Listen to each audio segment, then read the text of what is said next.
ایاما معدودات فمن کان منکم مریضا او علی سفر فعدۃ من ایام اخر. دیکھو قرآن کریم نے بڑے عجیب الفاظ استعمال کیے. رمضان المبارک کے مہینے میں جو دن مانگے نا 365 دن میں سے اسلامی اعتبار سے 360 دن میں سے صرف 30 دن. اسی لیے قرآن نے الفاظ کیا استعمال کیے؟ ایام معدودات، گنتی کے دن ہیں. چند دن ہم نے مانگے ہیں روزے کے لیے، پورے سال میں سے صرف 30 دن، بس اتنا مانگا ہے تمہارے پاس. قرآن کی لاج رکھ لو میرے بھائیوں. روزے کی پابندی کرو، روزے رکھو، ہمت کرو.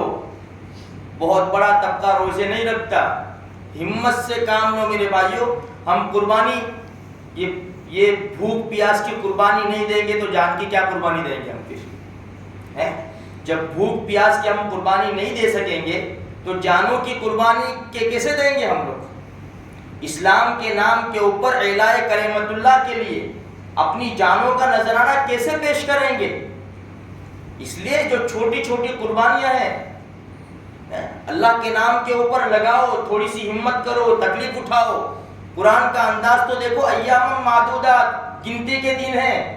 اس میں بھی قرآن آگے کیا کہتا ہے؟ فمن کان منکم مریضا او علی سفر فعدۃ من ایام اخر. اگر تم بیمار ہو یا تمہیں سفر پر جانا ہے تو کوئی بات نہیں، روزے نہ رکھو، بعد میں رکھ لینا، اس کی قضا کر لینا. دیکھو قرآن کا انداز دیکھو، کتنی چھوٹ چھاٹ دیے. الدین یسر، دین بہت آسان ہے. ہمارا روزہ غیروں کی طرح تو نہیں ہے کہ 7 دن میں صرف ایک مٹھی پانی پینے کا، ایسا تو نہیں ہے ہمارا روزہ. الدین یسر، پیارے آقا صلی اللہ علیہ وسلم کی شریعت بہت آسان ہے عمل کرنے والوں کے لیے، اور جن کو عمل نہیں کرنا ان کے لیے ہر کام مشکل ہے.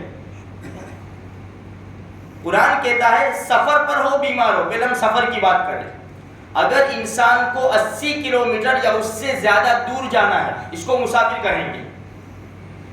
اپنا علاقہ چھوڑے گا، جیسے بروڈا کی جو بارڈر ہے وہ چھوڑے گا، ٹرین میں جا رہا ہے، وشوامتری ٹرین اس سے آگے چلی گئی، بس وہاں سے وہ مسافر بن جائے گا. جیسا اپنی حد چھوڑی وہاں سے وہ مسافر بنے گا. اب اگر اس کو نماز پڑھنی ہے نا تو 4 رکعت والی کی 2 رکعت پڑھے گا، ظہر عصر عشاء اس کی 2 رکعت پڑھے گا، مغرب کی 3 پڑھے گا، فجر کی 2 پڑھے گا. یہ مسافر ہو گیا. تو 80 کلومیٹر یا اس سے زیادہ دور جانا ہے تو اگر روزہ نہیں رکھ سکتے، نہیں رکھنا تو نہ رکھو، کوئی بات نہیں. لیکن یہ روزے کی رمضان المبارک کے مہینے کے بعد قضا کرنا ضروری ہے. اب ہمارے سفر تو بہت آسان ہے، پھر بھی ہمیں شریعت نے اجازت دی ہے. یہ ہو گئی سفر کی بات. فمن کان منکم مریضا، تم میں سے کوئی بیمار ہے. دیکھو بیماری 2 قسم کی ہے. ایک ہمیشہ کا بیمار، جو بیچارے ہمیشہ کے بیمار ہیں، بہت تکلیف میں ہے، اللہ سب کو شفائے کاملہ عاجلہ دائمہ نصیب فرماوے. جو کبھی بھی روزے نہیں رکھ سکتے ان کا تو فدیہ ہے.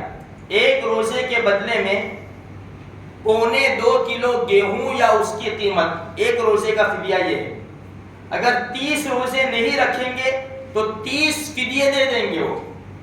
یا ایسا بوڑھا آدمی ہے کمزور ایک دم کہ روزہ رکھ ہی نہیں سکے گا بیچارہ، اس کے لیے بھی یہ سہولت ہے، ایسے لوگوں کے لیے.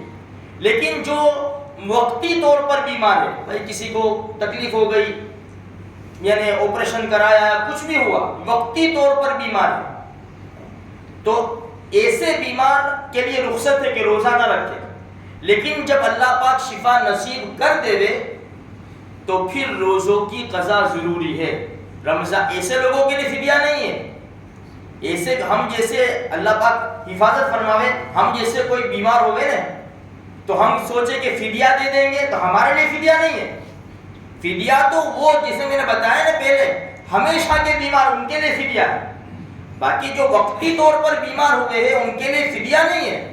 وہ ابھی روزہ نہیں رکھیں گے، کوئی حرج کی بات نہیں ہے. لیکن روزوں کی قضا ضروری ہے، بعد میں روزوں کی قضا. اچھا، اسی طرح اگر کوئی عورت حمل سے ہے، پریگننٹ ہے، یا چھوٹا سا بچہ ہے جو ابھی روزے نہیں رکھ سکتے، تو کوئی حرج کی بات نہیں ہے، روزے نہ رکھے، لیکن بعد میں قضا کرنا ان کے لیے بھی ضروری ہے۔ اسی طرح وہ عورتیں جن کو پیریڈ آتا ہے، تو پیریڈ کی حالت میں نمازیں معاف ہے۔ دیکھو شریعت، دیکھو شریعت ہماری، دیکھو، کیونکہ نمازوں کا مسئلہ روزانہ کا ہے، روزانہ کا مسئلہ نمازوں کا ہے، تو ہر مہینے اس کو کہیں گے بھائی 5 دن 7 دن 9 دن جو بھی تیرے دن ہیں اس کی نمازیں قضا کر، مسئلہ آ جائے گا۔ شریعت نے کہا جاؤ معاف۔ لیکن روزے سال میں ایک مرتبہ آتے ہیں، اور جائیں گے روزے کتنے؟ 5 7 10 روزے جائیں گے، 10 روزے جائیں گے، ہمارے پاس پڑے ہوئے ہیں 300 دن، 330 دن ہمارے پاس پڑے ہوئے ہیں۔ اب 10 روزوں کی قضا کتنی آسان ہے۔ تو یہ حالت کے اندر عورتیں روزہ نہیں رکھے گی، لیکن یہ روزوں کی قضا ضروری ہے، بعد میں ان کو رکھنا پڑے گا۔ آج ہمارے معاشرے میں بھی بہت بڑا یہ مسئلہ ہے کہ بھئی عورتوں کے روزے جاتے ہیں، دوسرا رمضان آ جاتا ہے، لیکن اب یہ 5 7 روزے پورے نہیں ہوتے۔ اس لیے اس کا خیال کرنا چاہیے، اور جو بھی مسائل ہوں میرے بھائیوں، ہم پوچھ کے کام کریں گے، انشاءاللہ آسانیاں پیدا ہو جائے گی۔ اللہ تبارک و تعالیٰ کہیں سنی باتوں کے اوپر عمل کرنے کی توفیق عطا فرما دے۔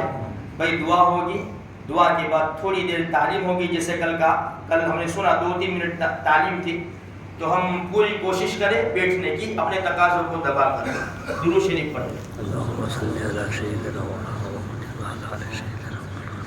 بسم اللہ الرحمن الرحیم، سبحانک اللہم و بحمدک و تبارک اسمک و تعالی جدک و لا الہ غیرک، اللہم صلی علی سیدنا محمد و علی آل سیدنا محمد و بارک وسلم، یا اول الاولین یا آخر الاخرین یا ذی القوة المتین یا راحم المساکین یا ارحم الراحمین، ربنا ظلمنا انفسنا وان لم تغفر لنا وترحمنا لنكونن من الخاسرین، لا الہ الا انت سبحانک انی کنت من الظالمین، اللہم انا نستعینک ونستغفرک ونؤمن بک ونتوکل علیک ونثنی علیک الخیر ونشکرک ولا نکفرک ونخلع ونترك من يفجرك، اللهم إياك نعبد ولك نصلي ونسجد وإليك نسعى ونحفد ونرجو رحمتك ونخشى عذابك إن عذابك بالكفار ملحق، ربنا تقبل منا إنك أنت السميع العليم وتب علينا إنك أنت التواب الرحيم، جزا الله عنا محمدا ما هو أهله صلى الله عليه وسلم، سبحان ربك رب العزة عما يصفون وسلام على المرسلين والحمد لله رب العالمين، آمين برحمتك۔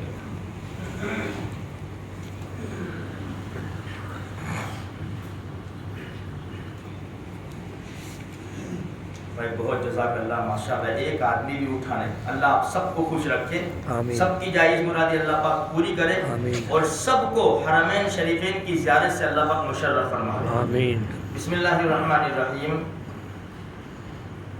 اللہ جل شانہ کی تمام کتابیں اسی ماہ میں نازل ہوئی ہے، یعنی رمضان المبارک میں، چنانچہ قرآن پاک لوح محفوظ سے آسمان دنیا پر تمام کا تمام اسی ماہ میں نازل ہوا، اور وہاں سے حسب موقع تھوڑا تھوڑا 23 سال کے عرصے میں نازل ہوا۔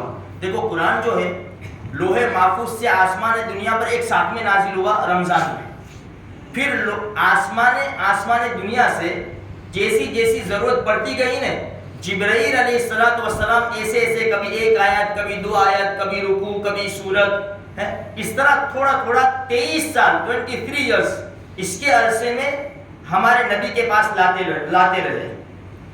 یہاں یہی فرماتے ہیں کہ چنانچہ قرآن پاک لوح محفوظ سے آسمان دنیا پر تمام کا تمام اسی ماہ میں نازل ہوا، اور وہاں سے حسب موقع تھوڑا تھوڑا 23 سال کے عرصے میں نازل ہوا۔